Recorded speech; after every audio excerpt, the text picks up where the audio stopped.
Olá, queridos, é a Chaia do Azeite e Vinho, a Cleidiana do Azeite e Vinho, e você está comigo no estudo complementar número 8, o que é a oração e como orar corretamente, parte 4. E como eu conversei com vocês no vídeo anterior, hoje nós iremos falar a respeito da fé e da autoridade. Obviamente, quando nós também falarmos da autoridade, iremos falar um pouco a respeito do poder. Então, queridos, sem mais demoras, me acompanhe na leitura. Vamos lá? Vamos aos textos. Mateus 9, 28 e 29 diz assim: Tendo ele entrado em casa, aproximaram-se os cegos, e Jesus lhes perguntou: Credes que eu posso fazer isso? Responderam-lhe: Sim, Senhor. Então lhes tocou os olhos, dizendo: Faça-se-vos conforme a vossa fé. E o outro texto, Lucas 10, 19. Eis aí, vos dei autoridade para pisar de serpentes e escorpiões e sobre todo o poder do inimigo, e nada, absolutamente nada, vos causará dano. Então, esses dois textos, antes de nós entrarmos no assunto do vídeo de hoje, já nos apresenta dois pontos muito importantes. Primeiro, o texto de Mateus nos informa que, apesar de Jesus ter sido o instrumento de cura dos cegos, a cura só ocorreu mediante a fé deles.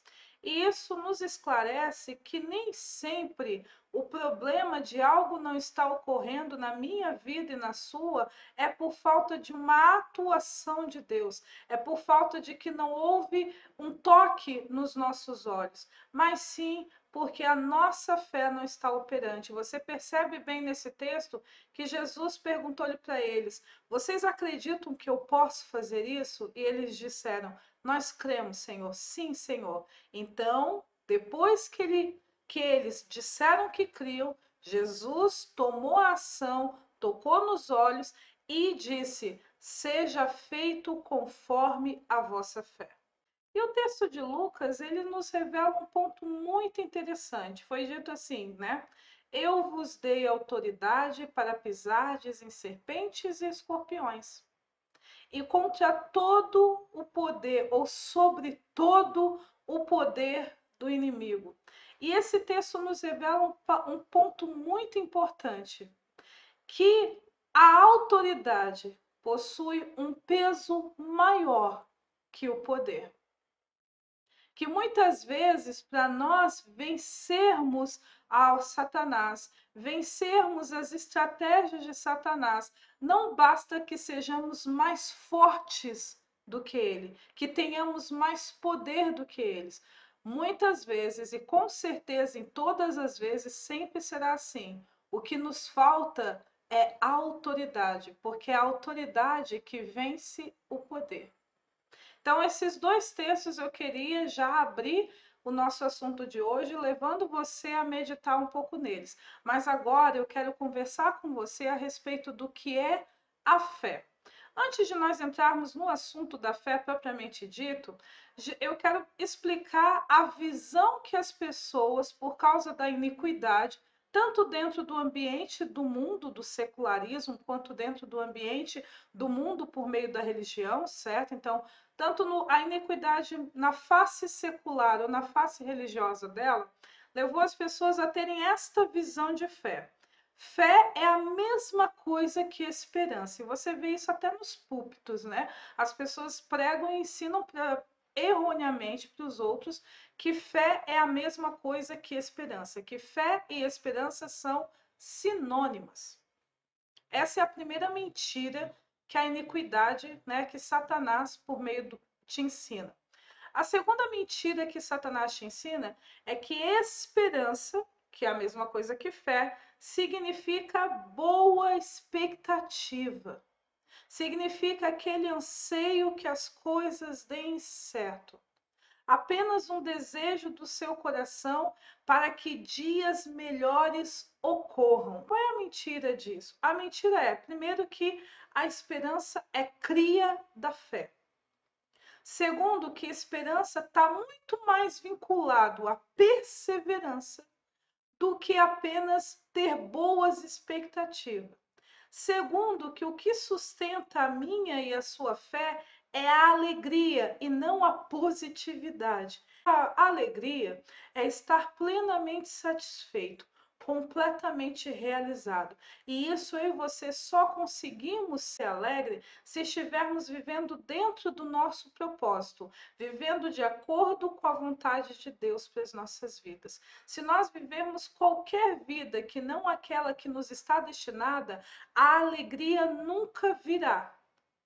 E aí, sem a alegria, a fé não se sustenta. Porque uma pessoa desanimada, frustrada, ela também não crê, ela também não acredita, ela também não tem mais confiança. Então, e o detalhe, quando a iniquidade ensina a respeito de positividade, boas expectativas, ela é muito abstrata, parece aquele desejo que você faz para a estrelinha quando criança, certo? Você vê uma estrela cadente, faz um desejo, aí a criança vai lá e faz um desejo para a estrelinha, ou aquela mentirada de jogar uma moeda no poço, não tem? Né? Você pega uma moeda de cobre e aí você vê um poço ou uma fonte, você vai lá, joga a moeda e faz um desejo. Esse entendimento muito irreal, muito impalpável, por quê? Porque não está fundamentado nada. Como você espera que dias melhores venham se você não tem nenhum plano de ação para esses dias melhores chegarem? E aí foi ensinado para você de que a fé é uma postura estática, que apenas que você queira e tenha uma positividade, né, é suficiente, nada mais, só seja positivo, né? Veja o lado bom das coisas. Mas tem coisas que não há lado bom, porque para ter um lado bom numa coisa ruim, tem que ter um propósito de Deus naquela situação ruim. Agora, se não há um propósito de Deus, se aquilo ali é fruto de iniquidade, fruto de má decisões, não tem nada de bom naquilo ali. A positividade faz você aguardar por um dia melhor, sem que você trabalhe sobre para que esse dia melhor chegue, né? Por quê? Porque fé é só ter boas expectativas, é só esperar que o melhor aconteça, mas como esse melhor virá? Então, para você entender agora um pouquinho melhor a respeito da verdadeira fé, e por que eu falo um pouquinho melhor? Porque hoje nós não iremos falar sobre a fé de uma maneira completa, mas você vai aprender isso no nosso último arco do quadro Doutrinas Nível 1.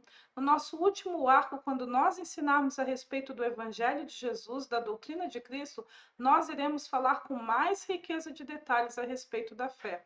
Mas agora eu quero te dar o fundamento da verdadeira fé, da fé bíblica, que não é baseado numa fantasia, num desejo abstrato, impalpável, não, mas ela é fundamentada em alguém. O que é fé? De fato, sem fé é impossível agradar a Deus, porquanto é necessário que aquele que se aproxima de Deus creia que ele existe e que se torna galardoador dos que o buscam. Hebreus 11, versículo 6. Baseado no texto de Hebreus 11:6, ensinamos que a fé é ter plena certeza tanto na existência de Deus, creia que ele existe, quanto em sua intervenção na vida daqueles que o buscam, se torna galardoador dos que o buscam. Sendo assim, o fundamento ou base da fé é a confiança na pessoa, no caráter de Elohim. Por causa disso, é possível acreditar em coisas que não se veem e esperar sem vacilar naquilo que se espera, Hebreus 11, versículo 1, porque aquele que fez a promessa é fiel, Hebreus 10, versículo 23. Em outras palavras, a fé não é ter boas expectativas em que as coisas deem certo simplesmente porque queremos isso. Antes, é uma certeza de que darão, pois nossa confiança está firmada na existência, na palavra e no caráter de Elohim. Então, com o que nós vimos aqui, nós conseguimos compreender que a fé ela não é apoiada nos nossos sentimentos ou nas nossas boas vibrações. A fé verdadeira, ela é apoiada na existência, porque é necessário que aquele que crê, que aquele que se aproxima de Deus, creia que ele existe e creia que ele se torna recompensador, galardoador, que ele intervém na vida daqueles que o buscam. Então, a fé verdadeira não é baseado em mim, no anseio do meu coração. Ela é baseada em Deus, na existência dele, na palavra dele, no caráter dele. Eu consigo cumprir Hebreus 11, versículo 1. Ora, a fé é a certeza das coisas que se esperam, é a convicção dos fatos que não se veem.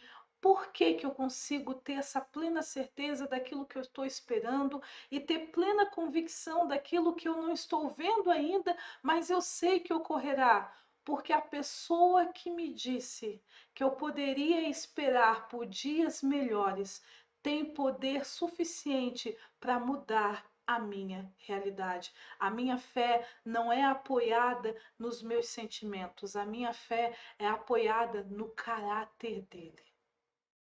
E por que eu digo que é no caráter de Deus? Porque as pessoas podem dizer o que quiser para você e podem prometer o que quiser para você, mas o que vai fazer com que elas cumpram a palavra dela é o caráter delas. Por quê? Porque se elas tiverem caráter, elas vão assumir se elas têm recursos, poderes, condições ou não de colocar em andamento a palavra que elas empenharam. Da mesma maneira, se elas tiverem caráter, elas vão honrar essa palavra até o final. Então, eu digo que a nossa fé é fundamentada na existência de Deus? Sim. Fundamentada na palavra de Deus? Sim. Mas principalmente fundamentada no caráter de Deus. Por isso que eu ensino para as pessoas, e nós ensinamos isso, né? Que a incredulidade não é você não crer em nada. A incredulidade é você não crer em Deus. Quando nós estamos falando de incredulidade, nós não falamos sobre você não crer em nada, porque às vezes você confia muito no governo, nos médicos, no seu pai, na sua mãe, no seu marido, na sua esposa, em você mesmo, e no seu trabalho, no seu patrão, mas você não confia em Deus. Você acredita na palavra do político, você acredita na palavra do seu empregador, você acredita na palavra do psicólogo, de todo mundo, menos na palavra de Deus. Você acredita que qualquer pessoa, fulano me prometeu que ele vai fazer isso, você acredita, fulano me prometeu que ele vai fazer assim, você acredita, mas quando Deus diz que ele vai fazer isso, que ele vai executar isso, você não crê. Por isso que eu ensino, incredulidade não é crer em nada, incredulidade é crer em tudo e em todos, menos em Deus. E a raiz da incredulidade, às vezes muitos discípulos chegam para mim, né? Ah, eu quero tratar a minha incredulidade, querido. Você tem que tratar com uma raiz principal. Por que você não confia na integridade do caráter de Deus? Por que você acha que Deus é mentiroso? Porque a raiz da incredulidade é essa, já que a fé é fundamentada na existência, na palavra e no caráter, a incredulidade também é fundamentada na existência, ou você não acredita que Deus existe, ou você não acredita na palavra de Deus, você não acredita que a palavra de Deus tem tanta autoridade assim para se tornar real, então você acha que ele é fraco, que ele não tem tanto poder assim, ou você não acredita no caráter dele. Você acha que em algum momento ele vai quebrar a palavra com você. Por quê? Porque a fé verdadeira não é fundamentada nos meus sentimentos, não é fundamentada nos meus desejos. A fé verdadeira é fundamentada no caráter dele. Ele existe? Então, se ele existe, que tipo de caráter ele tem? Eu acredito que ele realmente é bom caráter, que se ele me prometer uma coisa, ele vai ser correto o suficiente para honrar isso. É esse entendimento que você precisa ter, porque quando você se move em oração, você se move nesta certeza, você cria este ambiente de fé. de que você não duvida da existência de Deus, de que você não duvida da força, do poder de Deus, da palavra dele, e muito menos duvida do caráter dele. Isso é o espírito de fé. Só que outra mentira que Satanás fez as pessoas acreditarem, a gente vai falar um pouquinho dela hoje, é que a fé não tem obras. Satanás, e quando nós ensinarmos no Doutrina Nível 1 sobre a sétima semana, né? Sétima semana sobre a sexta fase ali, e a gente vai trazer muitas falsas doutrinas que surgiram após Jesus. Uma delas é desassociar a fé das obras. Tiago até tentou combater isso, eu vou trazer o texto de Tiago sobre isso, de que a fé sem obras é morta, e as pessoas acabaram acreditando de que se você tiver fé e se você fazer coisas, você não está agindo em fé, e se você não fazer nada, você está agindo em fé. Desassociou a fé das obras. Ah, porque nós não somos salvos pelas obras, mas pela fé. Mas só que Paulo, ele não diz que você não deve fazer coisas para Deus mediante a sua fé. O que Paulo diz é que ninguém vai ser salvo pelas obras da lei. E o contexto que ele fala sobre isso é que não é a mera observância dos mandamentos da lei mosaica, sem uma fé correspondente, sem um coração correto sobre os mandamentos, que vai te salvar. Não é porque você está cumprindo o ritual mosaico, judaico, que você vai ser salvo.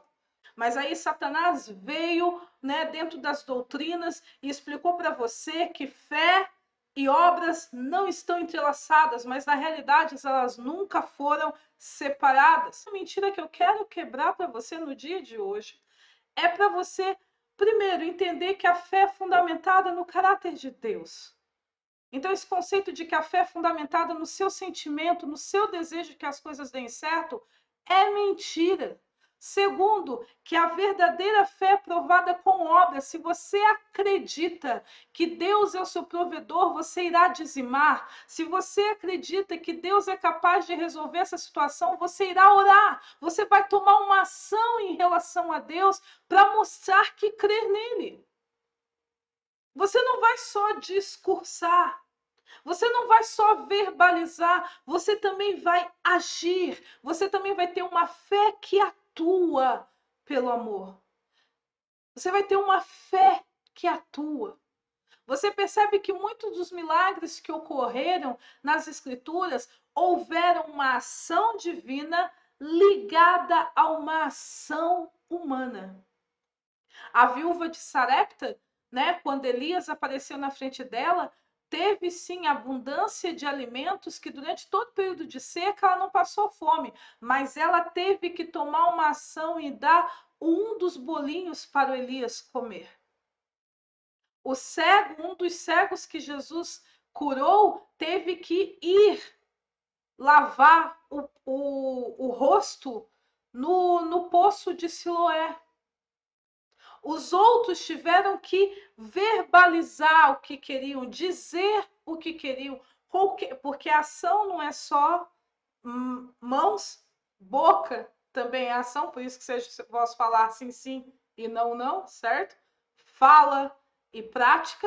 Então, tipo assim, precisar alguma coisa da sua parte sempre é requerida. Para cada ação de Deus, para cada mover de Deus, alguma ação é requerida. E por quê? Porque a fé sem obras é morta. A fé sem obras é morta. Abraão fez uma aliança com Deus e circuncidou a própria carne. Por quê? Porque a fé sem obras é morta. Só crer e não se mover é falácia, é sofisma, é engano. Por quê? Porque eu vou te dizer algo, querido. Todas as coisas que ocorrem, tanto no ambiente espiritual quanto no ambiente físico, E espiritual, eu estou falando tanto da parte celestial, Sião, céus, Deus, quanto da parte das trevas, demônios, Satanás, quanto da parte humana, terra. Todas as coisas que ocorrem nesses três ambientes ocorrem mediante ações das pessoas que vivem ou governam sobre estes ambientes. Para ocorrer uma coisa celestial, Deus, os anjos e os humanos que estão lá têm que trabalhar para isso ocorrer. No inferno, nas trevas, na calamidade, na iniquidade é a mesma coisa. E aqui na terra, tudo que acontece aqui na terra também é porque os seres humanos se moveram. Então você não pode mais entender que a fé é uma posição estática, parada, deitada eternamente em berço esplêndido. Não pode ser interpretada de você ficar deitadinha, sentadinha, sossegadinha e só dizer eu creio e acabou. Não, alguma ação vai ser requerida de você. Por que eu estou enfatizando isso? Porque agora eu quero dizer para você como você vai mostrar a sua fé, a dinâmica da sua fé na oração. Quais são os 6 passos que identifica que uma pessoa crê quando ela está nesse ambiente de julgamento, aonde ela está apresentando a causa dela para o juiz, para que ele execute a justiça? Qual é a prova de que essa pessoa de fato está crendo em Deus? Qual é a dinâmica, como a fé dela se move, como a fé dela se revela diante de Deus? E é isso que eu quero mostrar para você. Por isso que eu quis enfatizar agora a fé junto das obras. Nunca mais separe as duas coisas, porque uma depende da outra. O que não funciona para Deus é prática vazia de fé. Você faz porque está escrito, você faz porque te mandaram, mas você não crê que vai funcionar e você nem entende por que você está fazendo isso. Essas obras da lei, de você fazer só porque está escrito, só porque te mandaram, isso não vai salvar você. Agora, uma fé que se move pela confiança em Deus, ações que se movem por você acreditar no caráter de Deus, ações que se movem na obediência, porque Ele te ordenou, você entendeu e você crê que executando da forma como Ele disse, vai funcionar. Isso dá certo na sua vida. Belezinha? Vamos continuar aqui.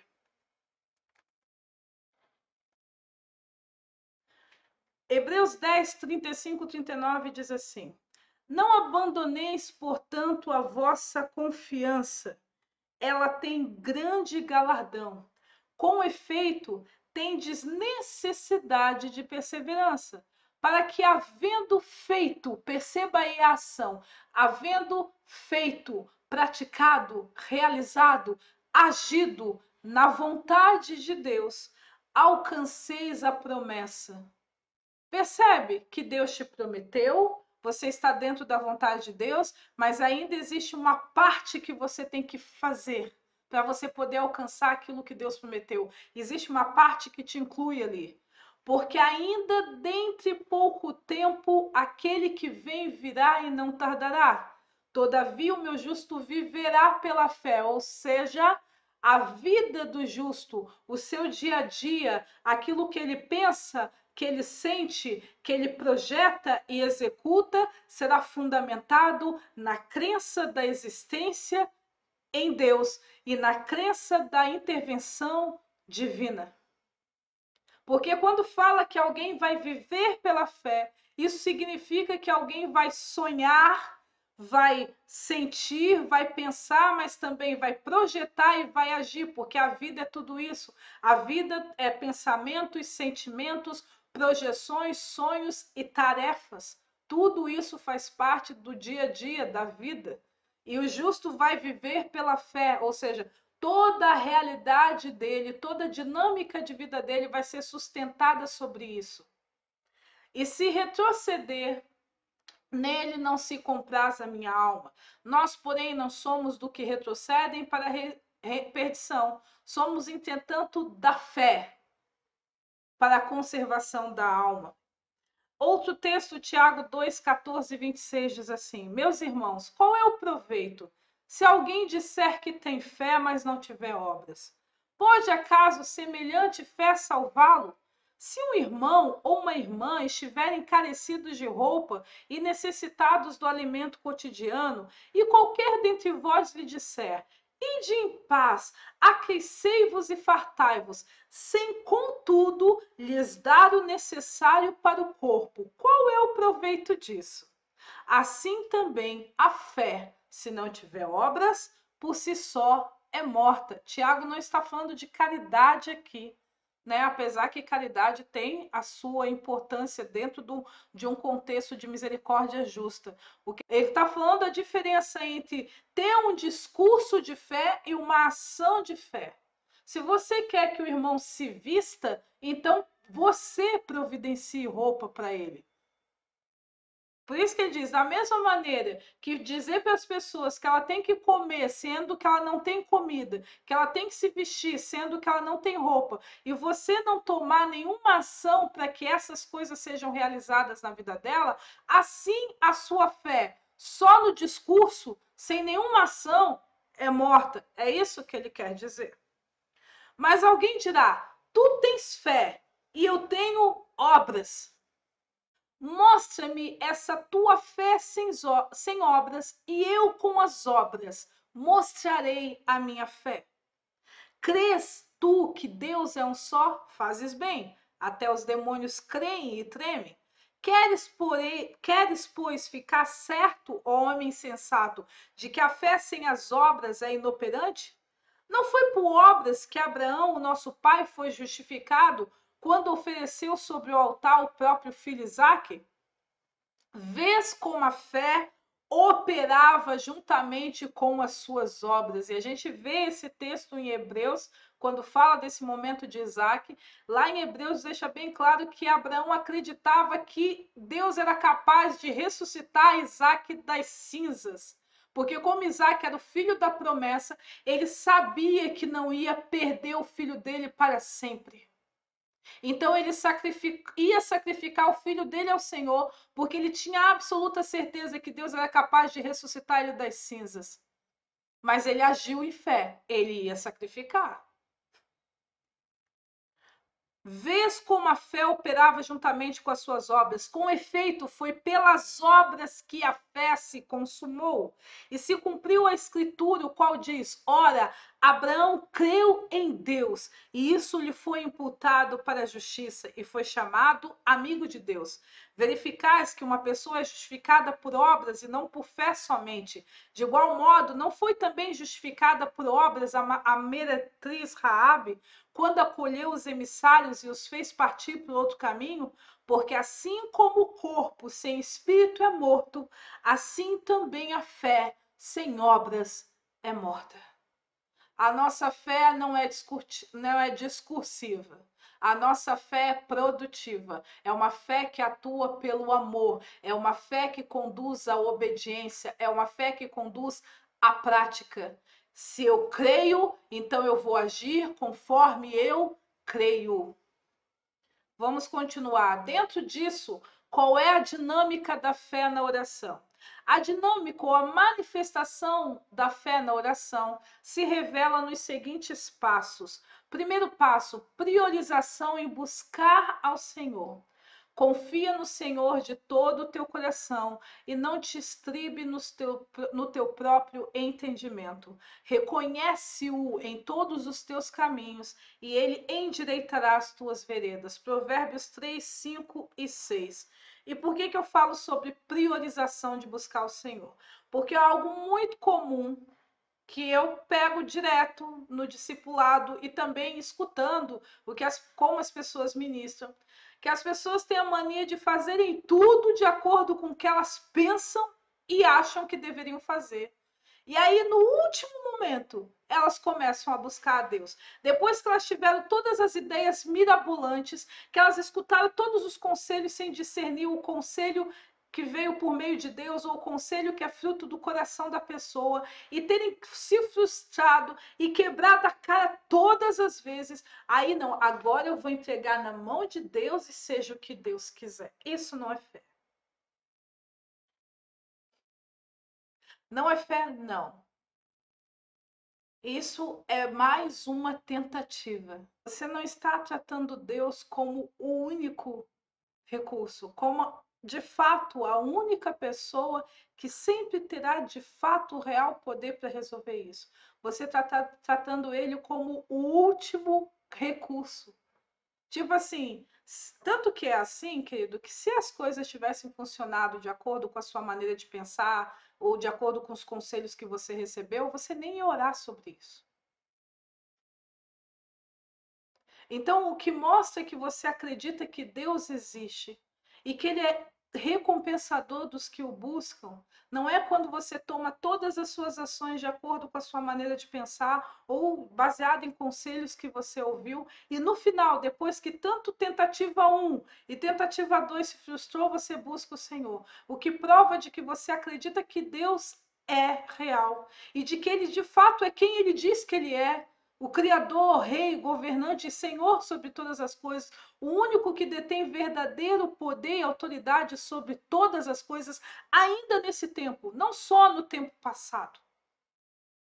Não foi, ele foi muito poderoso no passado. Hoje ele não é ninguém. O que prova que você de fato crê é porque a oração, o fechar a tua porta, o buscar a Ele é a primeira coisa que você faz antes de tomar qualquer outra ação. Belezinha? Vamos continuar aqui.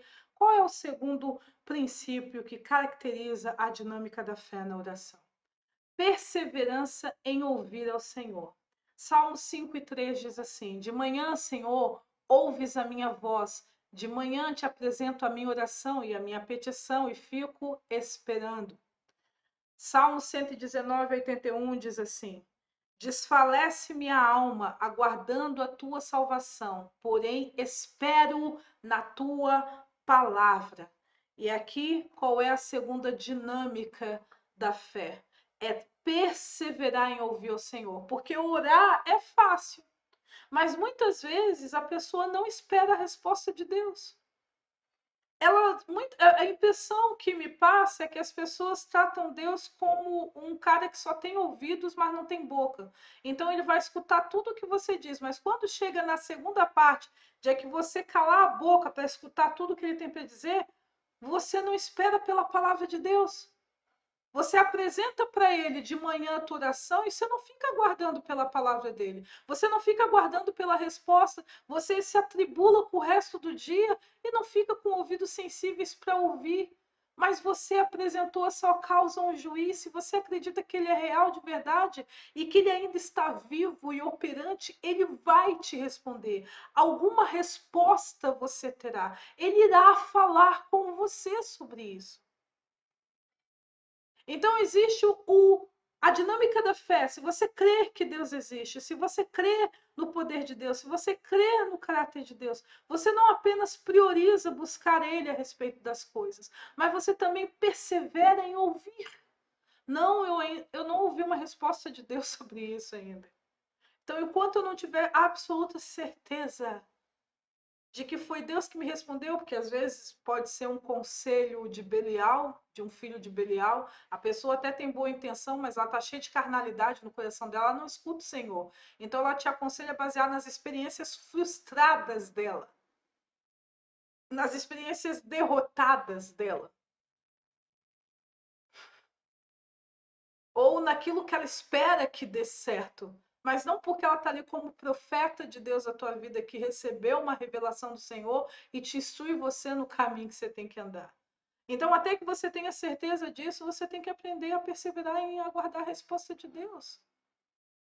Uma das coisas que Satanás quebra muito nesse momento, quando nós estamos nesses passos de dinâmica de fé, é colocar dentro de nós um senso de ansiedade, que a gente explicou para você no segundo vídeo, acredito eu falei sobre isso, né? A atitude ansiosa.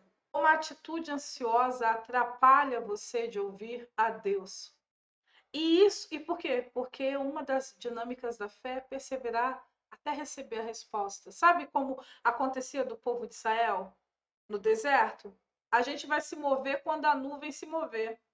Se a nuvem ficar parada, a gente também fica parado. Mas, nossa, correria do dia a dia. Tá todo mundo te pressionando a você tomar uma decisão rápida. Mas o teu rei ainda não falou nada.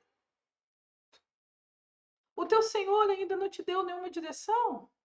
Os teus pais ainda não te disseram o que você tem que fazer.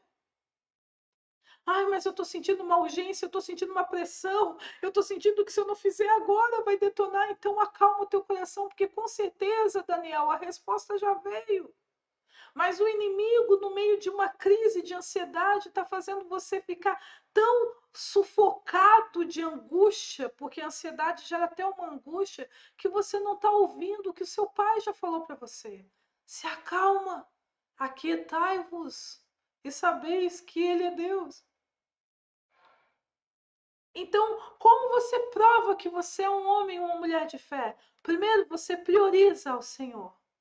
Antes de qualquer outra pessoa, antes de qualquer outra ideia brilhante, antes de qualquer outra estratégia ou conselho. Segundo, você persevera em ouvir o Senhor enquanto eu não ouvir uma resposta clara de Deus. Eu não vou fazer nada. Ah, mas se o prazo estourar, Deus é o Senhor do tempo. Ele tem capacidade suficiente para reabrir a oportunidade, porque ele sabe que eu perdi o prazo, não foi por preguiça, foi porque eu estava aguardando por ele. Então, para mim, eu não vivo dentro deste prazo, eu vivo dentro do tempo de Deus. Se assim que ele me der a resposta, ele mesmo vai encabeçar a situação para que eu seja atendido. Por quê? Porque é justo que eu siga por esta rota, é justo que eu siga por este caminho. Então, vamos à terceira coisa que caracteriza uma fé dinâmica, uma fé ativa, atuante no nosso processo de busca ao Senhor, no nosso processo de oração. Vamos lá, a terceira coisa: honrar a palavra do Senhor. Puríssima é a tua palavra, por isso o teu servo a estima. Salmo 119, 140. Se existe um salmo que exalta a palavra de Deus, é o Salmo 119. Vi os infiéis e senti desgosto, porque não guardam a tua palavra. Salmo 119, versículo 158. Então, a terceira característica de uma fé dinâmica, de uma fé verdadeira, é honrar a palavra do Senhor. Chay, como é que eu honro a palavra do Senhor? Primeiro, parando de tratar ela como se fosse mais uma opinião dentro de tantas opiniões pelo qual você pode interpretar essa situação. Um dos maiores problemas, eu tenho mania de falar muito um dos maiores problemas, né? Mas é tudo a mesma, tudo o mesmo patamar de problema, assim. Mas uma das maiores coisas que eu percebo é que às vezes a pessoa recebe a palavra de Deus, ela recebe o conselho do Senhor, recebe a instrução dela e ela fica assim. Ela tem até confirmação de que foi Deus mesmo quem disse para ela e ela fica assim: ah, mas a minha mãe também disse outra coisa. Aí o meu pai também disse outra coisa, mas o meu marido pensa assim, mas a minha esposa pensa desse jeito, mas e o Senhor? Quem é o verdadeiro, a primeira autoridade na sua vida? Você, em vez de tratar que a palavra do rei, como está lá em Eclesiastes, tem autoridade suprema, você trata ele como uma outra opinião. E viu os infiéis com desgosto. O salmista falou assim, né? Os filhos de Coré. Com desgosto. Eu olhei para ele e eu senti desgosto nos infiéis. E por que eles são infiéis? Porque eles não guardam a tua palavra. Eles não honram a tua palavra, eles tratam a tua palavra como qualquer palavra.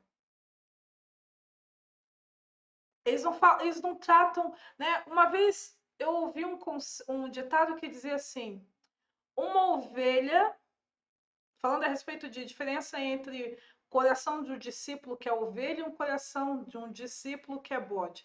Aí diz assim: a ovelha ouve a sugestão como se fosse uma ordem, E o bode ouve uma ordem como se fosse uma sugestão. E é muito claro a desonra da palavra. Elohim disse isso, seus pais disseram isso. Deus falou isso para você e você trata como uma sugestão. Você não trata como uma direção para a sua vida, não trata como um norte, um fundamento que você tem que seguir. Não, eu posso fazer o que Deus disse, mas eu também posso fazer dessa maneira. Eu posso resolver essa situação da forma como eu fui aconselhado pelo Senhor, seja de maneira direta ou indireta para resolver isso, mas eu também tenho livre-arbítrio, posso resolver a situação dessa maneira. Mas, tipo assim, o livre-arbítrio te dá a liberdade para pensar da forma como você quiser, mas o livre-arbítrio não é liberdade para desobedecer a Deus. Nunca foi isso. O livre-arbítrio te permite pensar em diferentes cenários, que livre-arbítrio significa pensamento livre, arbítrio, julgamento, juízo, pensamento. Então é um livre pensamento, ou seja, ninguém está te lobotomizando. Você não é um robô programado, você pensa o que você quiser, mas o objetivo de você ter a capacidade de pensar em diferentes cenários é para te conduzir à decisão que você julga mais acertada. Mas, tipo, você não confia no caráter dele?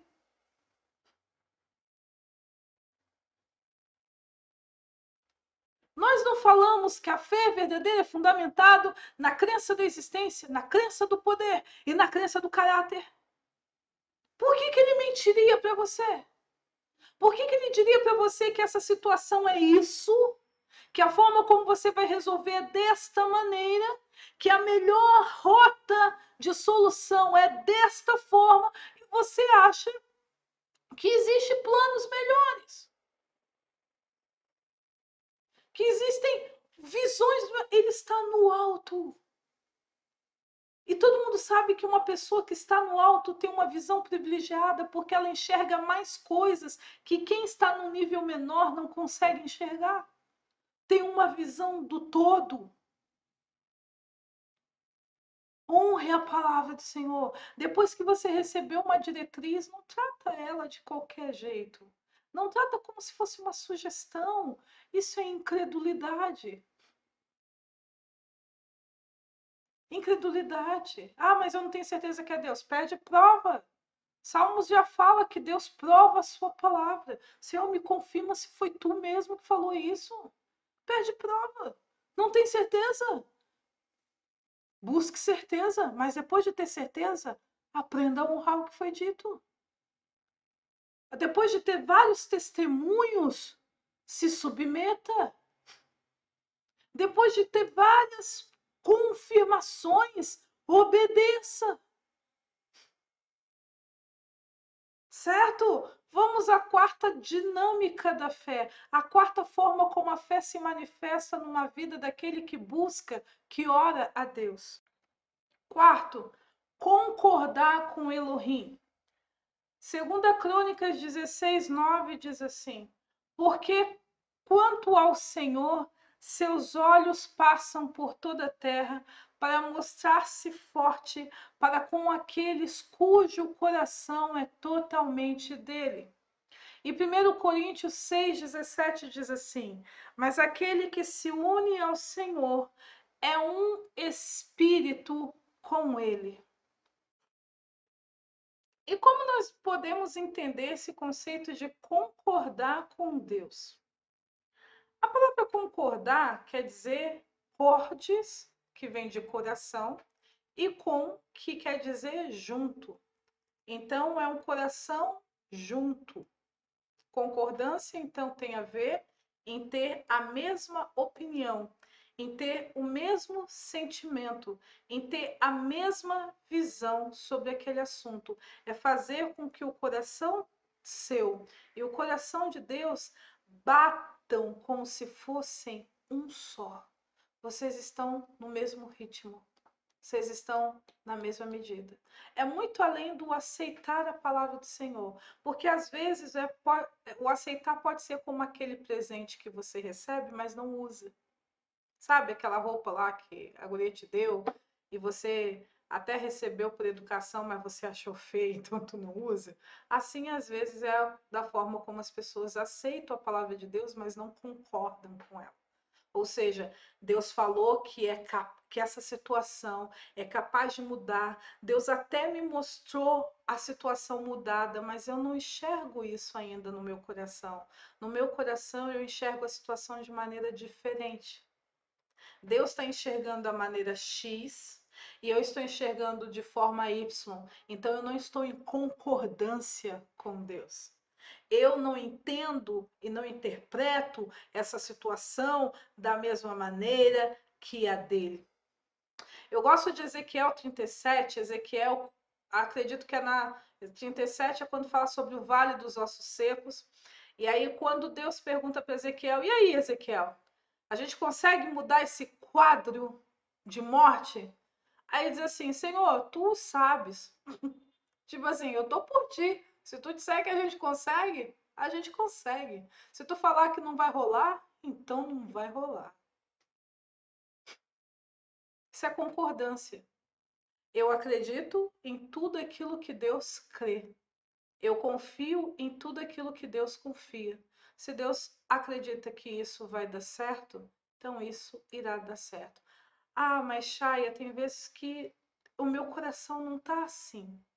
Eu quero estar em concordância com Deus, mas você precisa aprender a pedir para Deus sondar seu coração. A gente vai falar melhor sobre isso no quarto vídeo, mas a dinâmica da fé, ela mostra a concordância e a concordância ela é fundamental para você transformar a palavra de Deus em realidade na sua vida, para você conseguir fazer a vontade de Deus, para você poder alcançar a promessa como a gente leu lá em Hebreus. A concordância é fundamental. Não basta que você aceite a palavra de Deus. É importante que você mude o seu coração para que você concorde com Deus, para que você enxergue a situação da mesma maneira que Ele está enxergando. Para que você, como diz a minha filha, não aceite outra realidade. Não aceite outra realidade, né? A minha filha costuma dizer assim para mim, né? Eu não aceito outra realidade. É só essa realidade. Eu só tenho uma realidade. E qual é? A de Deus. Se Deus falou que é possível, então é possível. Não é talvez seja. Eu concordo com ele quando ele diz que dá pé nisso aí. Que ninguém vai morrer afogado aqui porque dá pé. Certo? Vamos ao quinto princípio da dinâmica da fé, fidelidade ao Senhor. O texto é Mateus 25, 21. Disse-lhe Senhor, muito bem, servo bom e fiel. Foste fiel no pouco, sobre o muito te colocarei. Entra no gozo do teu Senhor. 1 Coríntios 4, 2. Ora, além disso, o que se requer dos dispenseiros é que cada um deles seja encontrado fiel. Então, a outra dinâmica pelo qual você consegue perceber que a pessoa possui fé verdadeira é a fidelidade dela ao Senhor. E a fidelidade dela se mostra na obediência, se mostra na perseverança e se mostra no posicionamento. Na obediência, porque Deus te deu um comando e você vai lá e executa. No posicionamento, quando você está aguardando aquilo que ainda não aconteceu, porque você vai aprender que em toda, como eu já disse também, que em todas as operações do Senhor existe uma parte que é de Deus, existe uma parte que é sua. E muitas vezes você já fez o que você tinha que fazer, mas agora você tem que aguardar o resultado das ações do Senhor. Porque a fidelidade ao Senhor se mostra nisso. Sabe, o fiel no pouco, quando as coisas ainda não mudaram, sabe, que você continua crendo ainda que não esteja vendo, que você continua agindo ainda que nada na terra ainda está acontecendo de fato. que aparentemente nenhuma mudança está acontecendo, mas como ele disse que mudaria, sabe aquele pouco de você entregar o último bolinho e dividir o outro com seu filho? Tem 2 bolinhos, tem 2 cavacos, um é do profeta e o outro você divide no meio para você e para o seu filho. Esse pouco, a fidelidade do Senhor não se mostra primeiramente em grandes coisas, ele se mostra nas pequenas coisas. Não fala agora, não, fale agora, vai lá e fala agora. Ah, mas é só um abraço. Vai lá e obedece nesse abraço. Mas são só 10%. Vai lá e dá esse 10%. Mas são só 3 dias disso? Quer que eu fique nisso por 3 dias? Só 3 dias? Só 3 dias. Aprenda a ser fiel. Porque aquilo que se espera de dispenseiros da graça de Deus é que eles se encontrem fiéis. Fiéis na perseverança, fiéis na obediência, fiéis no posicionamento. Eu fiz um voto a Deus. Eu me comprometi de que eu iria viver pela palavra do Senhor. Eu disse que eu viveria de acordo com a justiça. E não vai ser só porque eu estou passando por essa situação aflitiva que eu vou agir como gentil, que eu vou agir como um filho da iniquidade, que eu vou fazer as coisas exatamente como todo mundo faz. Não, eu não quero cumprir a justiça só quando tudo vai bem. Não, quando a tribulação bater, eu ainda vou cumprir de acordo com a justiça. Quando parecer, né, que eu sou o novo capítulo de Abacuque 3, a nova versão de Abacuque 3, quando o produto da oliveira mentir e não haver mais movimento nos currais e não tá brava a situação, eu todavia ainda vou me alegrar no Senhor e vou exultar no Deus que de fato irá me salvar. Não um Deus que prometeu, mas não vai cumprir, não. Eu conheço o cara, sabe? Eu conheço o caráter dessa pessoa. Então eu vou poder me alegrar, eu vou conseguir me manter mesmo nesse período de aparente escassez, eu vou permanecer fiel, eu vou permanecer fiel. Eu vou permanecer crendo. Eu vou permanecer agindo. Então, esse quinto movimento da fidelidade, ele começa nas pequenas coisas, mas também se expande para grandes coisas, para coisas maiores. Mas começa nas pequenas coisas. Começa, não é só pequenas coisas, né? Como eu falo, não vem com essa história. Deus não quer só o seu coração, Deus quer tudo, seu espírito, sua alma e seu corpo. Seu coração faz parte do pacote, mas não é a única coisa que Deus quer. OK? Pode começar pelo coração, mas não vai terminar nele. Vamos lá? E a sexta e última coisa da dinâmica da fé na oração é resistência ao inimigo. Sujeitai-vos, portanto, a Deus, primeira parte, e aí está dentro de fidelidade, concordância, tudo que a gente já viu lá em cima, mas resista ao diabo, e ele fugirá de vós. Tiago 4, versículo 7. Salmo 18, 37 diz assim: persegui meus inimigos e os alcancei, e só voltei depois de haver dado cabo deles. E 2 Coríntios 6, 7. Perseverando na palavra da verdade, no poder de Deus, pelas armas da justiça, quer ofensivas, quer defensivas. Por quê? Porque tem momentos que a maneira como você vai resistir ao inimigo é não saindo do seu lugar e da sua posição. Daqui eu não saio, daqui ninguém me tira. E a outra maneira que você vai vencer o inimigo é atacando ele direto na jugular dele ou esmagando a cabeça dele até rachar o crânio. Porque as armas da justiça são tanto ofensivas, proteção, tanto defensivas, proteção, quanto ofensivas, ataque. Resistir ao inimigo. Na parábola do semeador, Jesus fala isso, né? Que a semente foi distribuída em vários tipos de solo, e tem um solo que ele fala, que acho que é o solo espinhoso, que ele fala que são aquelas pessoas que recebem a palavra com alegria, mas quando vem a perseguição do inimigo por causa da palavra, elas logo se escandalizam, ficam chateadas, frustradas e ofendidas, e abandonam a palavra. Querido, você tem um inimigo. E ele não quer que você viva de acordo com a justiça, porque Satanás prospera na iniquidade, ele não prospera na injustiça. Se você viver de forma completamente errada, ele vai ter mais um peão para poder arquitetar e executar os seus planos. E ele vai atrasar ainda mais o processo final de todas as coisas. Então, quando você receber uma palavra, ele irá te atacar, primeiro porque ele não quer perder o território na sua vida. Ele precisa da sua fé para poder agir. Precisa da minha fé? É, porque a terra foi dita lá em Gênesis 1, que ela será governada e habitada por ser humano. Para Satanás poder agir na terra, um ser humano tem que concordar com ele. A forma como você e eu concordamos com Satanás é mediante a nossa fé. Só que a nossa fé, quando confia em Satanás, ela tem outro nome, ou outros nomes: ansiedade, medo, insegurança e incredulidade.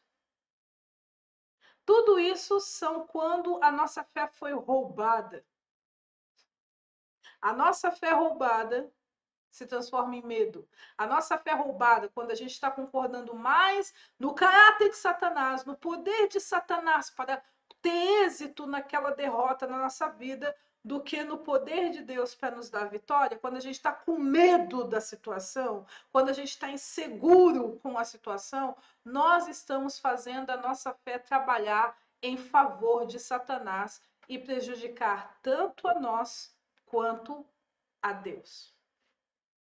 Resistir ao inimigo é uma prova de fé ao Senhor.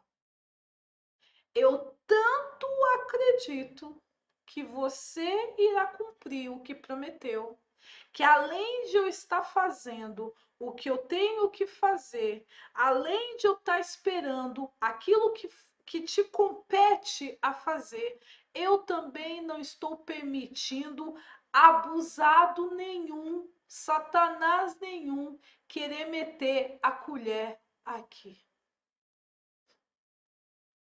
Sujeite-se a Deus, sim. Faça a sua parte. Obedeça ao Senhor. Confie nele, concorde com ele. Mas quando o inimigo te atacar, perceba, você tem que defender o teu território ou você tem que expulsar a serpente do teu jardim. As armas da justiça são tanto ofensivas como defensivas. O que você tem que fazer? Ou não? Ai, Deus, eu vou desistir, porque depois que o Senhor me deu essa palavra, eu comecei a obedecer. Satanás está furioso, então eu vou embora.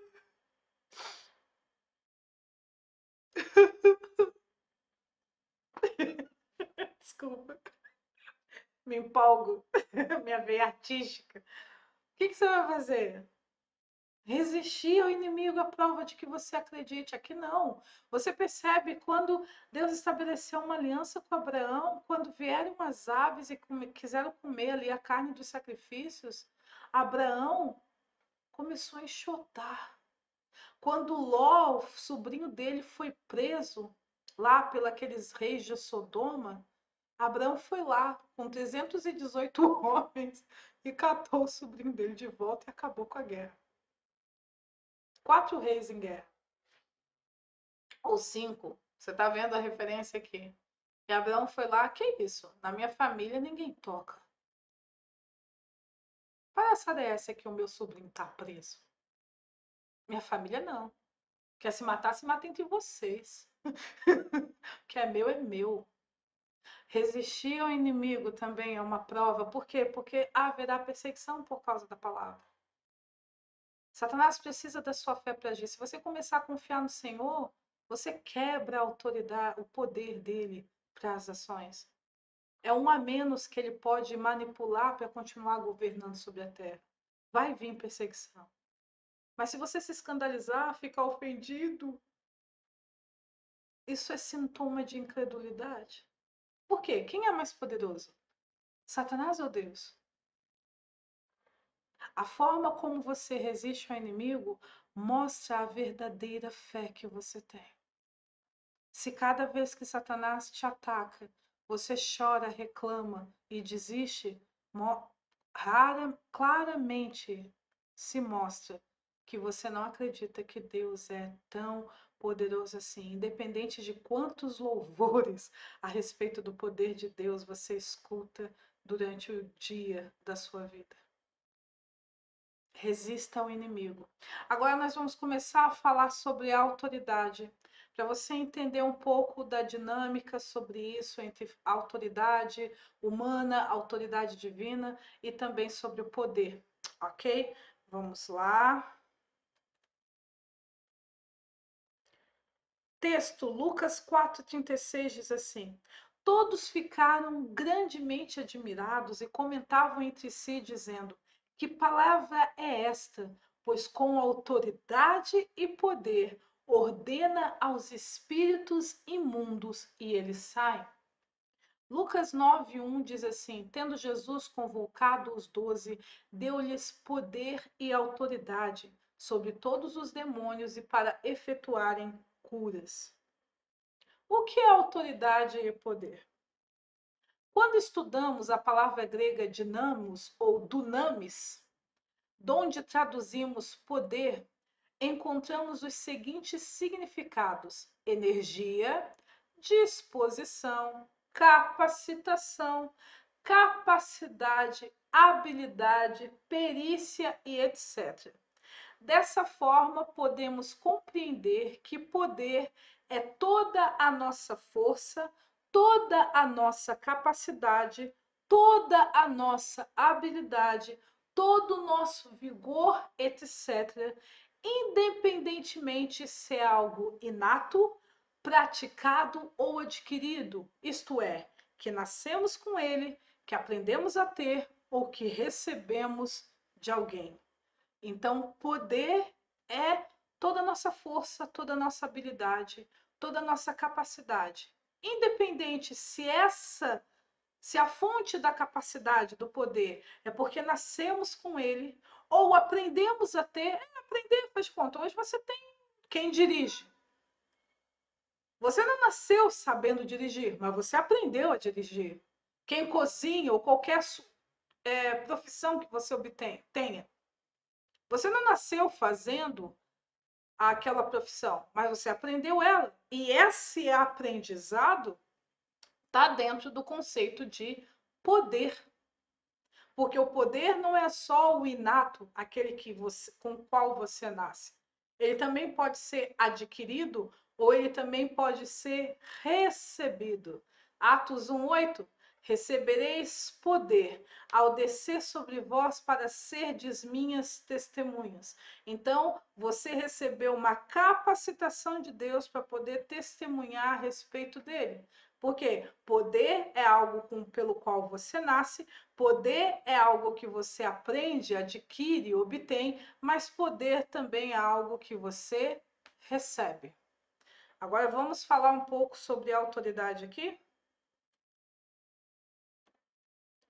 Já a palavra autoridade no grego é exousia, e ela significa direito, concessão, permissão, licença, privilégio, poder de escolha e etc. É muito importante destacar que a autoridade sempre está relacionada à posição, ou seja, ao lugar que ocupamos tanto na vida quanto no reino. Autoridade é qualquer direito, permissão, privilégio, poder de escolha, poder de ação, mas ela está diretamente vinculada à posição que você ocupa na vida e à posição que você ocupa no reino. Posição na vida é as suas relações. Exemplo, na casa dos seus pais, né? Se você tiver irmãos, qual é a posição que você ocupa na casa dos seus pais? Você é filho e irmão, filha ou irmã. Na sua casa, dependendo de quantos membros possui a sua família na sua casa, você é pai ou mãe, esposo e esposa. No seu trabalho, dependendo da área que você atua, a posição que você ocupa ali, ou você é um colaborador operacional, ou você é um colaborador gerencial, ou você é funcionário, ou você é gerente, ou você é o empregador, você é o dono da empresa. E isso são posições na vida. E mediante a essas oposições, existe uma medida de autoridade, de direitos, deveres, concessões, poder de ação e privilégios. Ficou claro para você? Então, a autoridade está diretamente vinculada à posição que você ocupa na vida, dentro dessas relações que eu citei, ou no reino, o lugar que Deus estabeleceu. Então, uma das coisas que eu falo no Doutrina Nível 1, em um dos vídeos eu falei, acredito que foi no penúltimo vídeo do domingo, eu disse para vocês que cada pessoa que nasce nesta fase que nós estamos, que é a fase das duas testemunhas, tem um papel a executar no plano de restauração. Esse papel é a posição que Deus te deu para ocupar, é a missão que Ele te encarregou. E dentro desta missão, desta posição, existe um nível de autoridade que você exerce. Então, quando você entende que a autoridade está vinculada à posição, você compreende que há determinadas posições que possuem maior autoridade que outras. Números lá, quando Jetro ensinou a Moisés como ele deveria organizar a sua liderança, coloque chefes de 10, 50, 100 e de 1000, e eles vão julgar todas as causas, e as grandes causas ele passa para você. Então, os chefes de 10 têm um nível, tem autoridade, mas a autoridade deles não é igual ao chefe de 1000. Não é igual. Então, dentro. E por que isso é importante? Que dentro da intercessão, principalmente quando você está orando a respeito de alguém da sua família, a forma como você vai conseguir executar isso, ter êxito, não vai ser só por meio da sua fé, mas também vai ser na autoridade que você entende, baseado na posição que você ocupa na vida daquela pessoa. Por quê? Porque haverá coisas que somente o pai dela e a mãe dela vão conseguir fazer. Outras coisas, a única oração que vai funcionar é o do marido ou da esposa. Não adianta o filho orar. O filho pode aliviar os sintomas, mas a oração, a intercessão que vai ser determinante é o do pai, ou da mãe, ou do esposo, ou do marido, dependendo da situação. Ou não, a única forma disso ser resolvido é se a outra pessoa tomar a frente sobre isso. Então, eu consigo, eu preciso saber direito qual é a posição que eu ocupo e qual é a dinâmica quais são os meus direitos dentro dessa posição para entender o meu nível de autoridade. Eu lembro uma vez, eu passei por essa situação com pessoas íntimas minhas, que a filha estava orando pela conversão do pai há muitos anos. E não tinha êxito. No caso dela, não tinha êxito. E aí a resposta que foi escutada foi assim: vai dar certo se a esposa orar por ele também. Vai dar certo se a esposa orar por ele.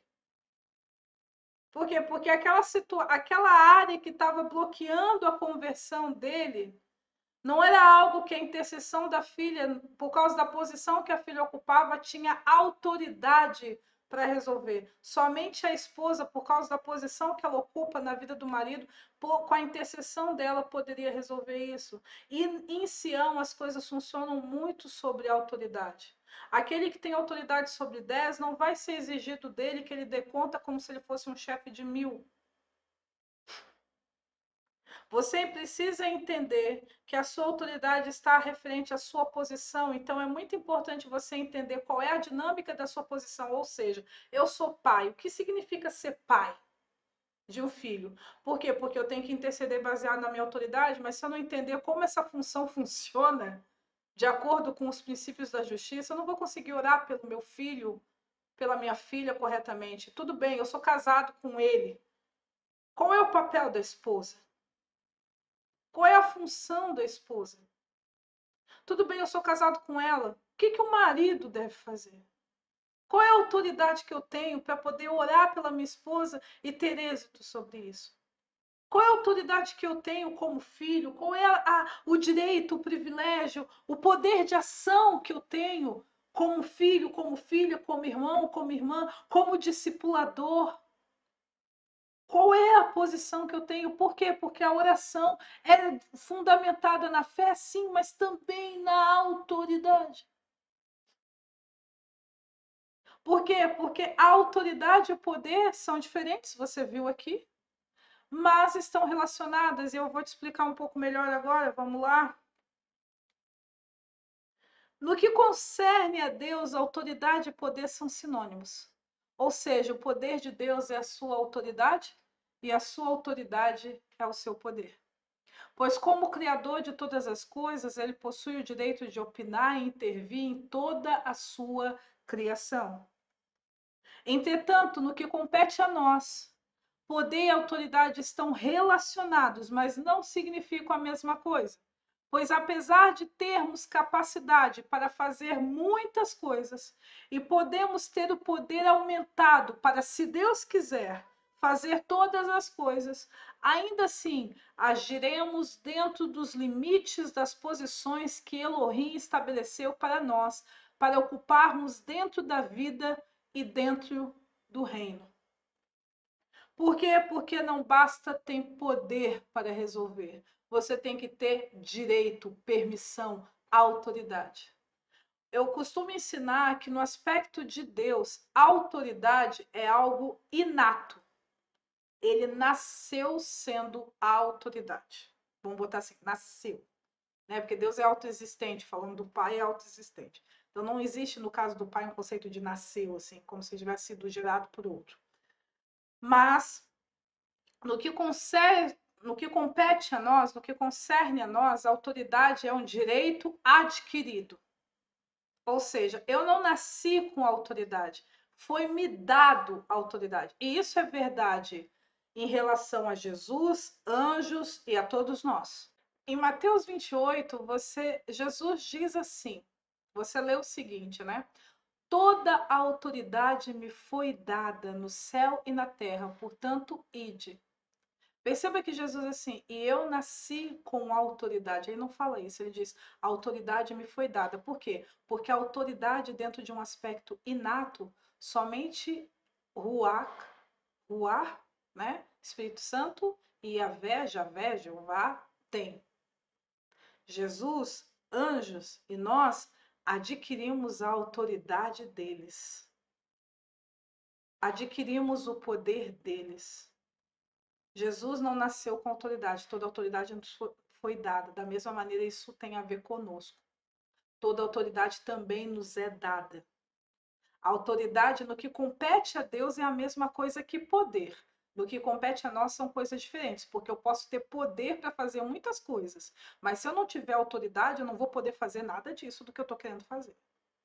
Para eu poder fazer isso, eu preciso ter autoridade. Deus, se ele tiver autoridade, ele já tem poder. Deus, Pai, os pais. Os pais, ok. Os pais têm que liberar essa autoridade. Então, Satanás, ele não tem autoridade nenhuma. Ele tem poder. E ele age nessa força toda mediante a minha e a sua fé, que é o princípio da legalidade. Você concorda com ele, então ele age. Mas a forma como você vai vencer Satanás é de acordo com a autoridade que você tem, baseado na posição que você ocupa, tanto na vida quanto no reino. Essa posição vai te dar autoridade, vai liberar o poder de Deus.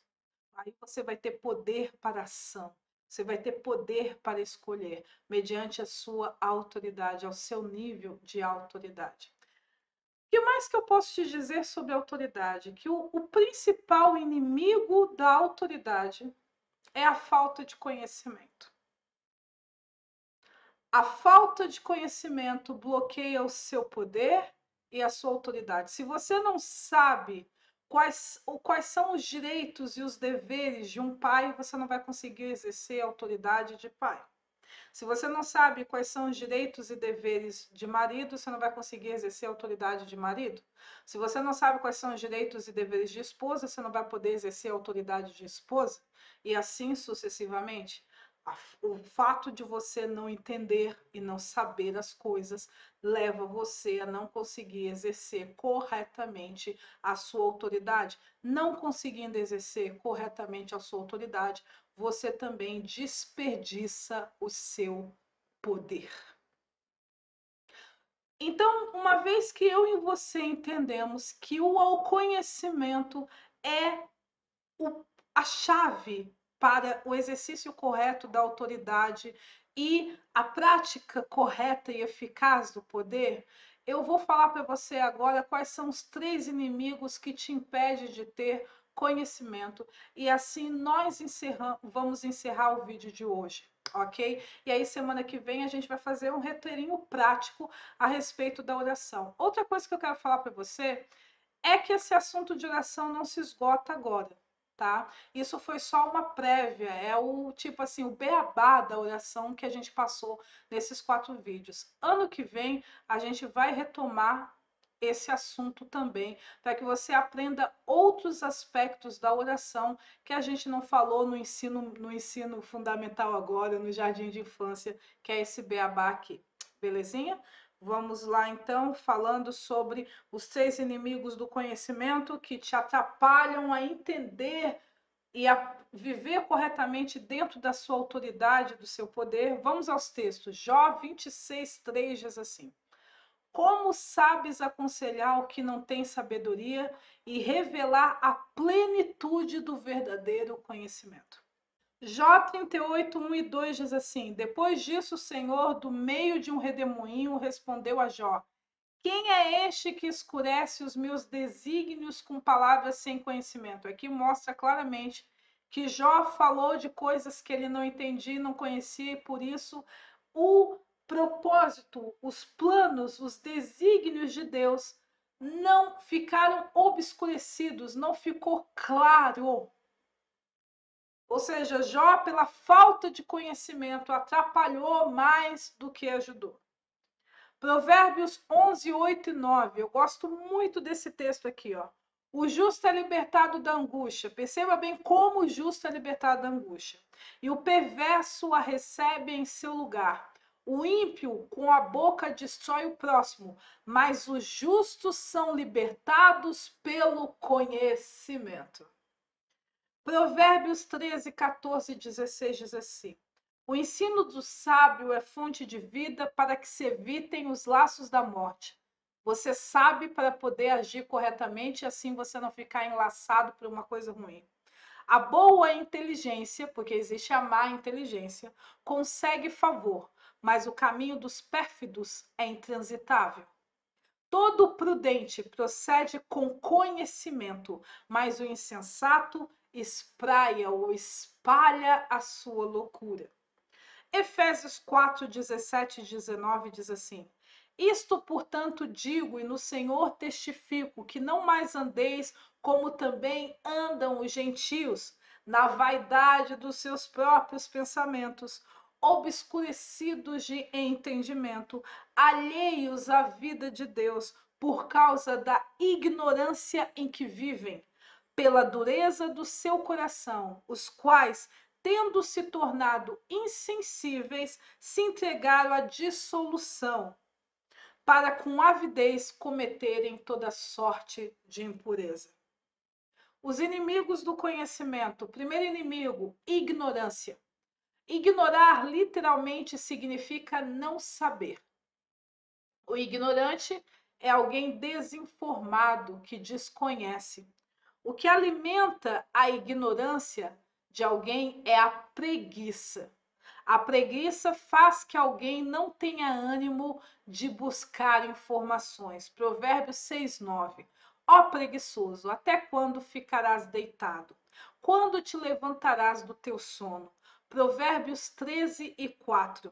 O preguiçoso deseja e nada tem, mas a alma dos diligentes, dos esforçados, dos trabalhadores se farta. Provérbios 21, 25. O preguiçoso morre desejando, porque as suas mãos se recusam a trabalhar. Por que eu disse que é a preguiça e não a falta de acesso à informação que deixa as pessoas ignorantes? Porque eu tenho testemunho da minha própria vida e de outros que quando uma pessoa quer atingir o conhecimento, Deus abre portas que estão fechadas ou Deus cria portas que não existem. Então, não é a falta de acesso à informação que faz com que você permaneça na ignorância, porque mesmo que você estiver vivendo numa região que não tenha ninguém para te ensinar, mesmo que você estiver vivendo numa região que não tenha acesso a nenhum tipo de informação, se você clamar ao Senhor, Ele vai abrir portas que estão fechadas, ou Ele vai criar portas que não existem. Mas se você for preguiçoso, se você tem preguiça de buscar informação, você vai morrer desejando e nada vai ter. Vamos lá, qual é o segundo inimigo do conhecimento? Rejeição.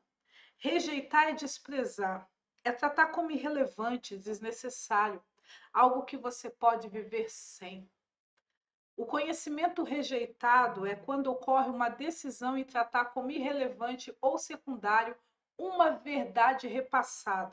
Oséias 4 e 6. Perceba bem, a gente geralmente só lembra da primeira parte desse texto, né? Mas ele continua. O meu povo está sendo destruído porque lhe falta conhecimento.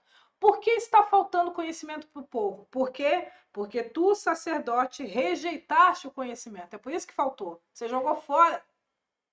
Também eu te rejeitarei para que não sejas sacerdote diante de mim, visto que te esqueceste da lei do teu Deus, também eu me esquecerei dos teus filhos. Então, o inimigo do conhecimento que impede você de exercer uma autoridade correta, o segundo inimigo é a rejeição. Canso de ver pessoas que clamam a Deus, pedindo para Deus dar uma revelação, uma orientação, um conselho, uma estratégia. Aí, quando Deus dá, ela, não vou fazer isso não. Naamã, lembra de Naamã? Naamã, o Ciro leproso, chegou diante de Eliseu. E aí Eliseu manda um cara dar o recado para ele, dizendo assim, ó, se você mergulhar 7 vezes lá no Rio Jordão, você vai ser curado dessa lepra. Aí seu Naamã ficou todo triste e ele já tá, se não fosse pelo servo dele, teria morrido leproso. Ele rejeitou o conhecimento, foi passado uma revelação, passado uma instrução, passado uma ordem, ele tratou como irrelevante, como secundário, como se ele pudesse viver sem, tratou como se fosse uma sugestão. E aí, aquela verdade naquele momento que foi recebida, ele rejeitou, ele não aceitou, e aí o conhecimento não foi obtido. Foi o que aconteceu com Naamã. Por quê? Porque Naamã tinha outras ideias. Você lê no texto, e a referência está aparecendo aqui para você, que Naamã ele pensava assim, mas eu esperava que que o profeta viesse, colocasse a mão na minha cabeça, colocasse também a mão na minha área de enfermidade, e fizesse uma oração e clamasse ao Deus. Ou seja, ele estava esperando que a forma como Deus se manifestaria fosse X. Como Deus se manifestou de forma Y, então ele rejeitou a palavra do Senhor e ele iria morrer leproso se o servo dele não tivesse dito: ele te pediu alguma coisa muito difícil para fazer? Não, então vai lá e faz. Aí ele foi lá, mergulhou 7 vezes no Jordão e ficou limpo. Mas porque não estava sendo conforme ele esperava, o seu Naamã já estava rejeitando a palavra do Senhor. E já estava vivendo, não, eu posso viver sem isso, eu não preciso das águas do Jordão, porque as águas de Damasco são muito melhores. Eu consigo viver sem as águas do Jordão, mas a questão não era a água não tinha poder nenhum. O que fez com que ela tivesse poder foi o decreto que estava sobre ela. Rejeitar a palavra do Senhor, tratar como sugestão, achar secundário, não, eu vou fazer isso, mas eu faço depois, ou nunca faz, ou não, não é. Muitas vezes acontece isso, né? O discípulo, ele tá todo quebrado, e aí ele vem até a mim, pede um conselho, tá, eu busco o pai, passa o conselho mediante a revelação, aí ele não faz nada do que eu falei que ele deveria fazer, porque é a palavra do Senhor para a vida dele. Eu busquei a justiça para saber como ele deveria agir. Aí não dá certo, aí ele volta para mim todo desesperadinho. Eu falei, tá, você fez o que eu falei? Ah, eu não fiz. Hum. Ou ouça assim, ah, eu fiz 2 dias, depois parei. Mas eu não falei que deveria ser feito tantos dias? Sim. Mas por que não fez? Porque ora bateu preguiça, ora achou secundário, ora achou irrelevante, ora não sei o quê, e aí foi e não fez.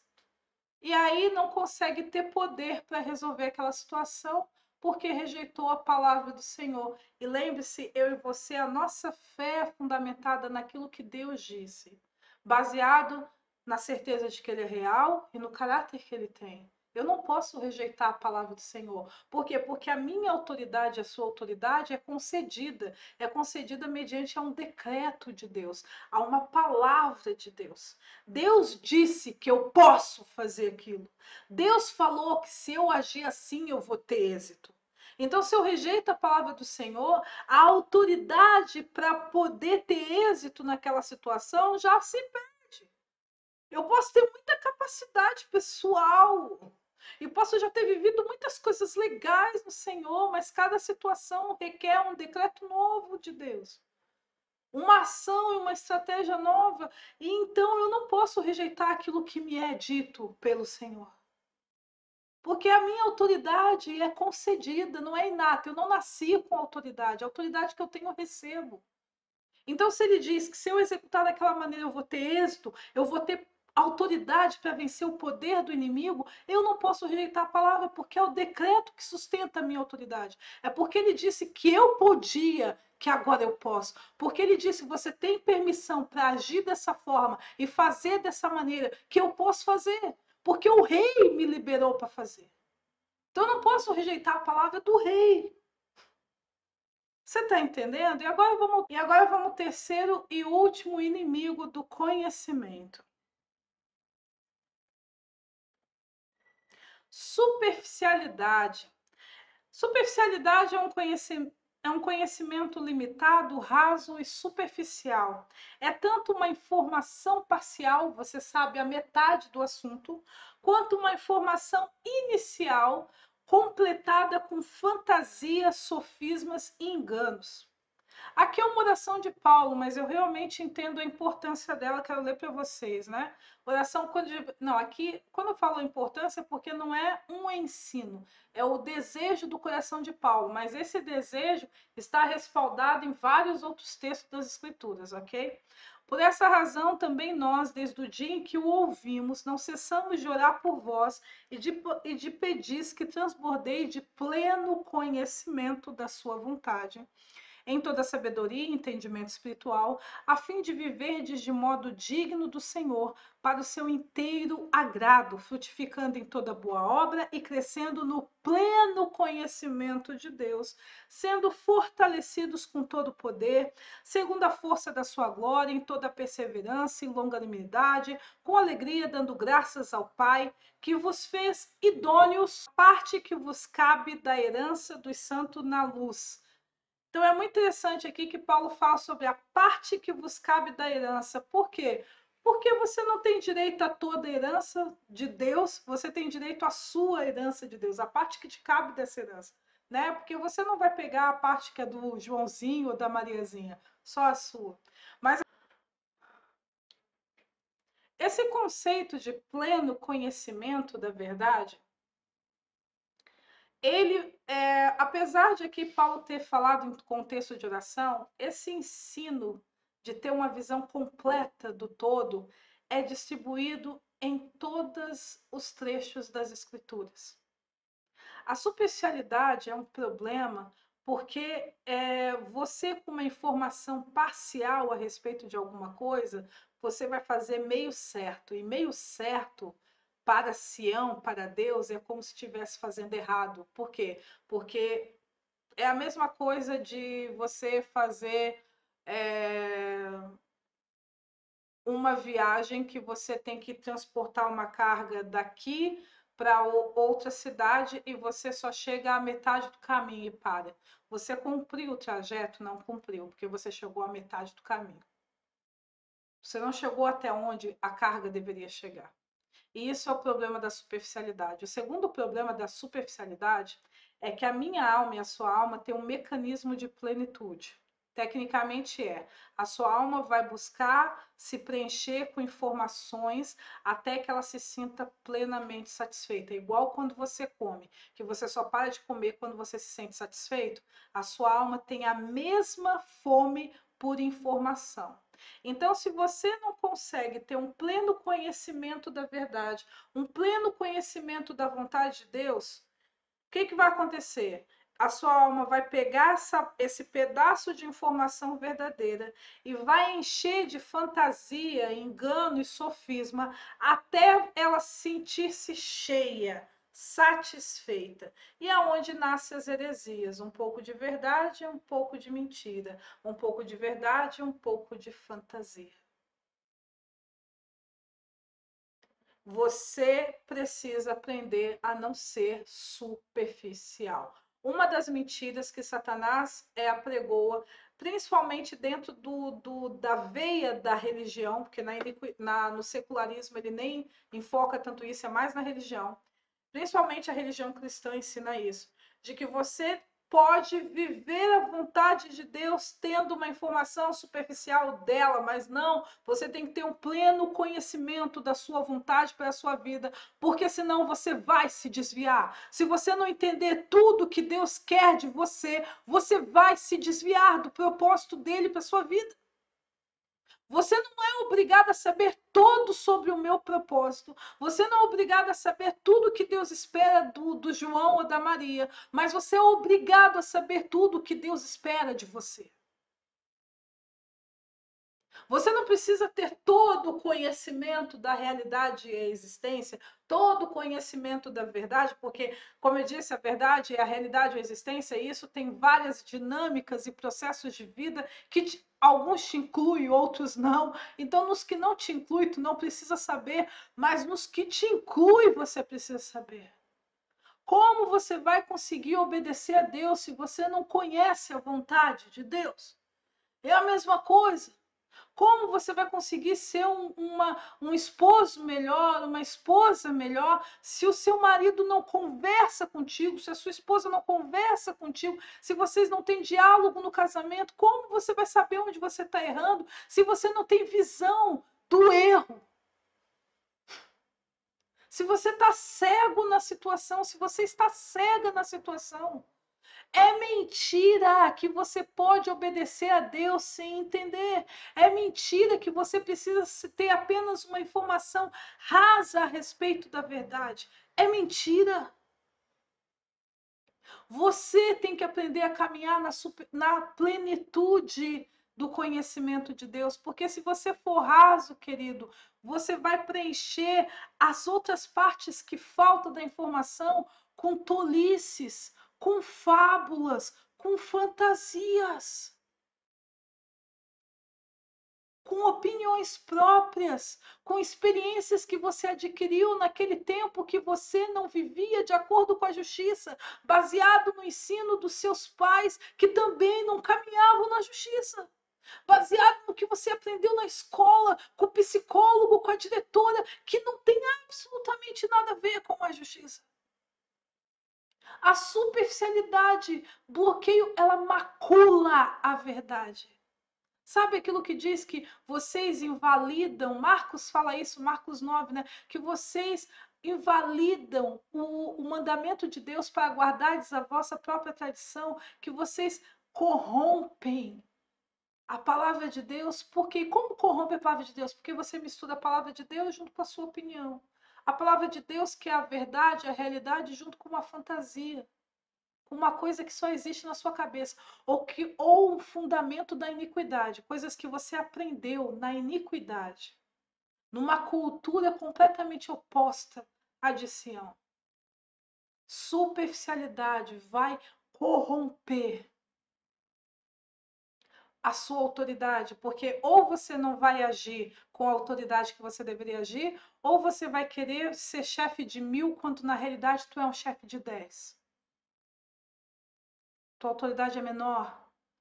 E por que a pessoa acha que tem? Porque a mente dela está cheia de fantasia. Por quê? Porque ela tem uma opinião limitada, uma informação limitada ou parcial daquele assunto. Então, para o mecanismo de plenitude, fez ela encher o resto das lacunas com ilusões e fantasias. E querido, e nós encerramos hoje o nosso estudo. Terça-feira que vem, o último estudo do ano também, então vamos fazer um roteirinho com os principais princípios de todos esses 4 vídeos que nós ministramos aqui. Deus abençoe você e até a próxima terça.